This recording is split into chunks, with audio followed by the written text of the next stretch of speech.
The easiest way to describe what the Aftermath campaign is, in the context of Gears of War 3, near the end of the game, Marcus and Dom go off in one direction toward Azura, and they send Baird and Cole off to find some supplies. All right, Baird, Cole, you go find reinforcements. We need transport, weapons, and anyone who can fight. It just so happened that they went to Havel Bay to go find those reinforcements, and so we had all the pieces kind of put together, and it was like, you know, let's go tell that particular story from Gears 3. You run into Paddock, who's one of the new characters in Judgment, because he's still hanging around that city. Only COG soldiers are this noisy. Paddock? That sidearm can go back where you found it. I think it's really neat to see Paddock inserted into this point in the timeline of the Gears story. It takes you back, and I think it's a point in time that everyone's going to be excited to see. Ultimately, it's a reward for fans. Paddock is a Groznian guy. He's kind of the grizzled veteran, former UIR soldier, right? So yeah, he was opposing the COG in the Pendulum Wars, and then when the treaty was signed, right around the time of Emergence Day, he came over to fight for the COG. Again, it's just a continuation of the story, and just peeling back the onion layer just a little bit deeper to see what else happened during that traumatic time.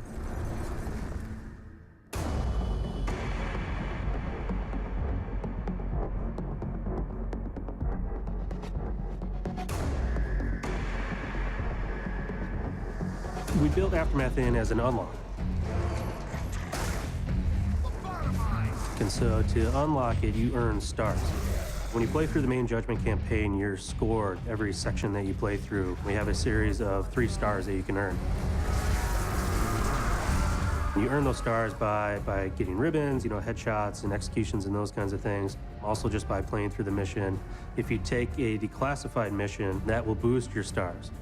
The declassification system changes the way that you play. It's an optional system that you can choose that'll actually add challenge and make it even more intense than, you know, than it previously was. It also changes the testimony and changes the way that the story is told.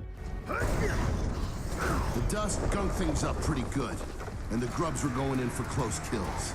Basically,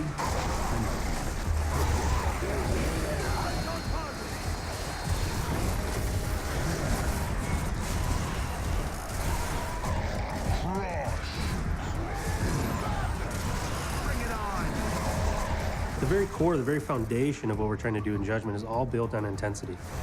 What led up to that is we had a lot of feelings that games get a little bit too easy these days, right? It's more about the experience as opposed to the challenge. To make it more intense, there's some specific things that we did. One of those is the smart spawn system, and so this was a whole thing that we engineered so that when you get into a battle, when you come into an encounter, what you face will be different every single time. You might play through once and get, you know, tickers and maulers as you kind of like lay back, and then you play through again and you push forward, and now you have wretches and different enemies flanking you. So lots of intensity happening in this game. Systems like the Smart Spawn system are really cool for us as designers. I mean, yes, it's a challenge because it forces us to think in a different way. In the past, we could always say, okay, X, Y, Z is going to happen, and then when this ticker explodes, then the door is going to open and a boomer's going to walk out, and we can script that experience. So it forces us to rethink a lot of the combat scenarios.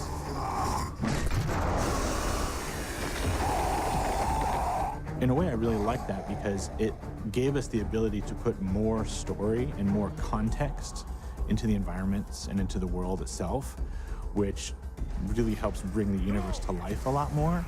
And I think that's a much better story than anyone we could ever tell, because it's a story that the player themselves gets to tell and experience.